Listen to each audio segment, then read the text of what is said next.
10 pamilya ang wala ngayong masisilungan dahil sa sunog sa Binondo sa Maynila kaninang tanghali.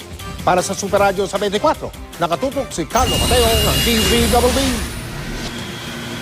5 bahay ang nadamay sa malaking sunog sa 674 Madrid Street malapit sa kanto ng Lavisare Street, Binondo, Maynila. Umabot sa ikatlong alarma habang 10 pamilya ang naapektuhan sa sunog.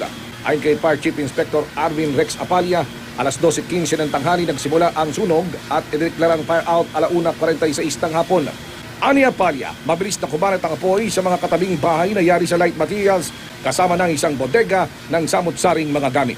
Pinuntirya rin ang pinagsanib na pwersa ng Bureau of Fire Protection at ng iba't ibang volunteer group mula sa Filipino-Chinese community ang pader ng isang residential building na dikit sa mga nasusunog na bahay upang hindi na lumala ang sunog.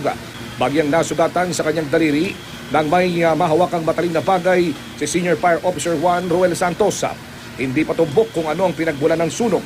Tinatayang abot sa 100,000 piso ang halaga ng structural damages ayon sa arson investigators.